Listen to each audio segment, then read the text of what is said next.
Hello दोस्तों, मैं नेहा आपके साथ। अपने और अपने परिवार के लिए तो हर कोई सोचता है और बड़े बड़े सपने देखता है, लेकिन जो लोग समाज और दूसरों के लिए सोचते हैं उनकी दुनिया में अलग ही पहचान बनती है। दूसरों के लिए सोचना और कुछ करने वालों में मदर टेरेसा का नाम शामिल था। मदर टेरेसा किसी परिचय की ज़रूरत ही नहीं है। अपने जीवन दूसरों के नाम कर देना ही उनकी असली कमाई है। कई बार परीक्षाओं और इंटरव्यू के दौरान मदर टेरेसा के बारे में पूछा जाता है। मदर टेरेसा का जन्म 26 अगस्त 1910 में मैसेडोनिया गणराज्य की राजधानी स्कोप्जे में हुआ था।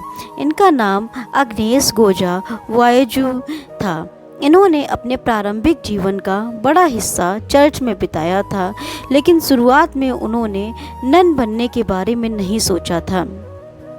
वह अपना काम खत्म करने के बाद मदर टेरेसा भारत के कलकत्ता में आ गईं। उन्हें मदर टेरेसा का नाम मिला उनकी मात प्रवृत्ति के कारण। उनके प्रिय मदर टेरेसा पड़ा, जिससे पूरी दुनिया उन्हें जानती है। जब वह कोलकाता में थीं, तब वह एक शिक्षिका हुआ करती थीं। यहीं से उनके जीवन में जोरदार बदलाव आए और अंततः उन्हें हमारे समय की सतता की उपाधि से प्रदान किया गया। मदर टेरेसा सुरीली आवाज़ की भी धनी थी और वह चर्च में अपनी माँ और बहन के साथ गाना गाया करती थी। 12 साल की उम्र में वह अपने चर्च के साथ एक धार्मिक यात्रा में गई थीं, जिसके बाद उनका मन बदल गया था। 1928 में 18 साल के बाद पूरा होने पर अग्नेस ने बपतिस्मा लिया और क्राइस्ट को अपना लिया। इसके बाद वे डबलिन में जाकर रहने लगीं। इसके बाद वे वापस कभी अपने घर नहीं गईं। नन बनने के बाद उनका नया जन्म हुआ और उन्हें सिस्टर मैरी टेरेसा नाम मिला। जब वे केवल 9 वर्ष की थीं, तब उनके पिता निकोलो की मृत्यु हो गई थी। निकोलो की मौत के बाद उनका बिजनेस पार्टनर सारा पैसा लेकर भाग गया। उस समय विश्व युद्ध भी चल रहा था। इन सभी कारणों से उनका परिवार भी आर्थिक तंगी से जूझ रहा था। वह उनके और उनके परिवार के लिए सबसे दुखद समय था। 1929 में मदर टेरेसा अपने इंस्टीट्यूट की बाकी नन के साथ मिशनरी के काम में भारत दार्जिलिंग शहर आई थीं। यहाँ उन्हें मिशनरी स्कूल में पढ़ाने के लिए भेजा गया था। मई 1931 में उन्होंने नन के रूप में प्रतिज्ञा ली। इसके बाद उन्हें भारत के कलकत्ता शहर के लोरेंटो कॉन्वेंट आ गईं। यहाँ उन्होंने गरीब बंगाली लड़कियों को शिक्षा देने के लिए कहा गया। डबलिन की सिस्टर लोरेंटो द्वारा सेंट मैरी स्कूल की स्थापना की गई, जहाँ गरीब बच्चे पढ़ते थे।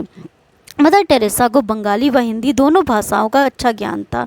कलकत्ता में उन्होंने वहाँ की गरीबी, लोगों में फैलती बीमारी, लाचारी व अज्ञानता को करीब से देखा था।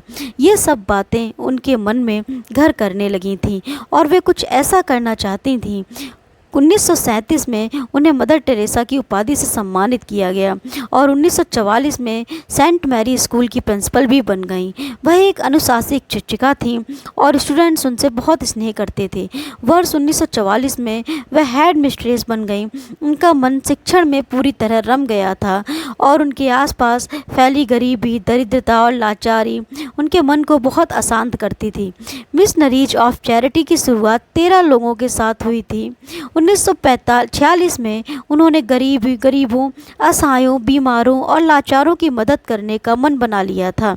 इसके बाद मदर टेरेसा ने घटना के होली फैमिली हॉस्पिटल में आवश्यक नर्सिंग ट्रेनिंग पूरी की और 1948 में वापस कोलकाता आ गईं और वहां से पहले बार तालतला पहुंच गईं, जहां वह गरीब बुजुर्गों की देखभाल करने वाली संस्था के साथ रहने लगीं।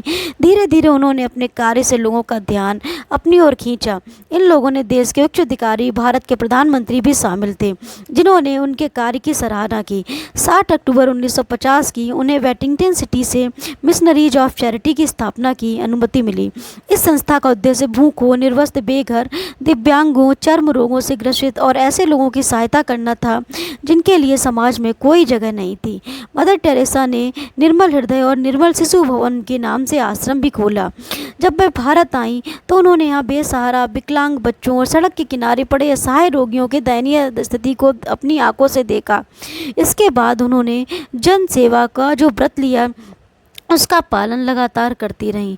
वर्ष 1983 में 73 वर्ष की आयु में मदर टेरेसा को पहली बार दिल का दौरा पड़ा। उस समय मदर टेरेसा रोम में पोप जॉन पॉल द्वितीय से मिलने के लिए गई थीं। दूसरे दिल का दौरा उन्हें 1989 में आया और उन्हें पेसमेकर लगाया गया। 1991 में मैक्सिको में न्यूमोनिया के बाद उन्होंने हृदय की परेशानी और बढ़ गई। इसके बाद उनकी सेहत लगातार गिरती रही। 5 सितंबर 1997 को उनकी मौत हो गई। उनकी मौत के समय मिशनरीज ऑफ चैरिटी में 4000 सिस्टर और 300 अन्य सहयोगी संस्थाएं काम कर रही थीं, जो विश्व